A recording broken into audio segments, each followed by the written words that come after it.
తారక్ జయలలిత ఒకే నక్షత్రంలో జన్మించారు. ఎన్టీఆర్ రాజకీయాల్లోకి వస్తే తిరుగుండదు.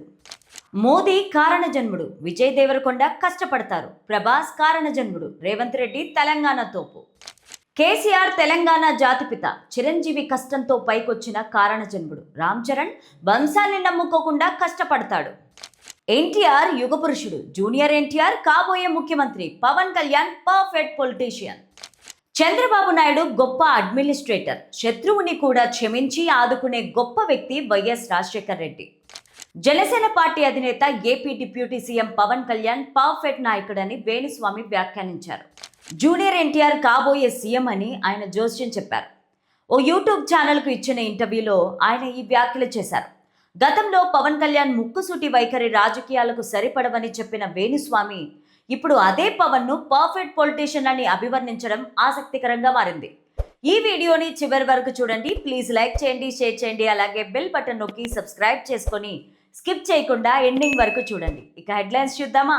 ఓం శ్రీ మహాశక్తి జ్యోతిష్యాలయం, కోయ పూజారి దేవరాజు గారు. విద్య, ఉద్యోగం, వ్యాపారం, ప్రేమ, పెళ్లి, సంతానం, ఆరోగ్యం, భార్యాభర్తల మధ్య గొడవలు, కోర్టు సమస్యలు, వ్యవసాయం, ధన నష్టం, ఆస్తి తగాదాలు, రియల్ ఎస్టేట్, విదేశీ ప్రయాణము, ఇంకా ఏ ఇతర సమస్యలకైనా తమలపాకుపై అంజనము వేసి చూసి చెప్పబడును. Pawan Kalyan perfect politician, junior NTR కాబోయే ముఖ్యమంత్రి. ఆస్ట్రాలజర్ వేణుస్వామి ఆసక్తికర వ్యాఖ్యలు. ఇక స్టోరీలోకి వెళ్తే, Pawan Kalyan perfect politician, junior NTR కాబోయే ముఖ్యమంత్రి అంటూ ప్రముఖ జ్యోతిష్యుడు వేణుస్వామి సంచలన వ్యాఖ్యలు చేశారు. ఇటీవల ఓ యూట్యూబ్ ఛానల్కి ఇచ్చిన ఇంటర్వ్యూలో ఆయన ఈ వ్యాఖ్యలు చేశారు. పవన్ కళ్యాణ్ ముక్కుసూటి వైఖరి కారణంగా రాజకీయాల్లో ఆయన ఆశించిన స్థాయిలో విజయం సాధించలేరని వేణుస్వామి గతంలో తెలిపారు. జగన్ని ఓడించి పవన్ కళ్యాణ్ సీఎం కావాలని తాను కోరుకుంటున్నానంటూ 2024 ఎన్నికల ఫలితాలకు 2 నెలల ముందు వేణుస్వామి మాట్లాడిన వీడియో క్లిప్ సోషల్ మీడియాలో వైరల్ అయింది. 2019లో పవన్ కళ్యాణ్ సీఎం కాలేడని అంతకు 2 ఏళ్ల ముందే తాను చెప్పానని కూడా వేణుస్వామి గతంలో చెప్పారు. అలాగే జూనియర్ ఎన్టీఆర్ సీఎం అవుతారని కూడా వేణుస్వామి గతంలోనే చెప్పారు. తారక్ మఖా నక్షత్రంలో జన్మించాడు. జయలలిత కూడా ఇదే నక్షత్రంలో జన్మించారు. ఈ నక్షత్రంలో జన్మించిన వారు రాజకీయాల్లో బాగా రాణిస్తారు. ఎన్టీఆర్ రాజకీయాల్లోకి వస్తే తిరుగుండదు అని వేణుస్వామి గతంలో చెప్పారు. అయితే 2024 నాటికి పవన్ కళ్యాణ్ పార్టీనే ఉండదని ఆ సమయంలో వేణుస్వామి చెప్పారు. కానీ దానికి విరుద్ధంగా జరిగింది. ఇక తాజా ఇంటర్వ్యూలో మోదీ కారణజన్ముడు అన్న వేణుస్వామి విజయ్ దేవరకొండ కష్టపడతాడని, ప్రభాస్ కారణజన్ముడని, రేవంత్ రెడ్డి తెలంగాణ తోపని, కేసీఆర్ తెలంగాణ జాతిపిత అన్నారు.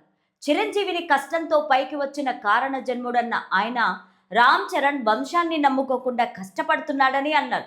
ఎన్టీఆర్ యుగపురుషుడని, జూనియర్ ఎన్టీఆర్ కాబోయే ముఖ్యమంత్రి అని, పవన్ కళ్యాణ్ పర్ఫెక్ట్ పొలిటీషియన్ అన్న ఆయన చంద్రబాబు నాయుడు గొప్ప అడ్మినిస్ట్రేటర్ అని కొనియాడారు. శత్రువును కూడా క్షమించి ఆదుకునే గొప్ప వ్యక్తి వైఎస్ రాజశేఖర రెడ్డి అని వేణుస్వామి అన్నారు. తాను భవిష్యత్తులో రాజకీయాల్లోకి వచ్చేది ఇప్పుడే చెప్పలేనన్నారు. జాతక రీత్యా తనకు రాజకీయ యోగం ఉందన్నారు. ఎమ్మెల్యేల పునర్విభజన జరిగి నియోజకవర్గాల సంఖ్య పెరిగితే తనకు తన భార్యకు కొన్ని ఆప్షన్స్ ఉన్నాయని ఆయన చెప్పారు. ఇప్పటికైతే తనకి పొలిటికల్ ఇంట్రెస్ట్ లేదని, తాను కింగ్ మేకర్ కావడానికి ఇష్టపడతానని, కింగ్ కావడానికి కాదని ఆయన చెప్పారు. రాజయోగుల కంటే రాజభోగులు కావడమే బెటర్ అన్నారు. తెలుగు రాష్ట్రాల్లో ఉండాలంటే డబ్బులు సంపాదించాలనే ఫస్ట్ ప్రయారిటీగా ఉండాలి. ఇంకెవరిని పట్టించుకోకండి. ఎవరు విమర్శించే శుద్ధ పూసలు తెలుగు రాష్ట్రాల్లో లేరు, ఉండబోరు. ఎవరైనా మిమ్మల్ని విమర్శించవచ్చు, కానీ మీరు పట్టించుకోకండి. మీ పని మీరు చేసుకుంటూ పోండి. ఒక్కోసారి మెసేజ్ ఇవ్వకపోవడం కూడా మెసేజ్ అవుతుంది. పివి నరసింహారావు గారు ప్రధానిగా ఉన్నప్పుడు బాబ్రీ మసీదు కూల్చివేత సమయంలో ఆయన ఫోన్లకు రెస్పాండ్ కాకుండా సైలెంట్గా ఉన్నారు. ఆయన దగ్గర సెక్రటరీగా పనిచేసిన పివిఆర్కే ప్రసాద్ వచ్చి ఇలా సైలెంట్గా ఉన్నారేంటి సార్ అని అడిగితే, సైలెంట్గా ఉండడం కూడా ఒక నిర్ణయమే అని ఆయన బదులిచ్చారు. ఒక్కోసారి సైలెన్స్ కూడా నిర్ణయమే. ఆడవాళ్ళ మాట వింటే మీ జీవితం బాగుంటుందని వేణుస్వామి చెప్పారు. రాబోయే కాలంలో ఎవరూ ఊహించని పెను సంచలనాలు భారతదేశంలో జరగబోతున్నాయని ఆయన చెప్పుకొచ్చారు.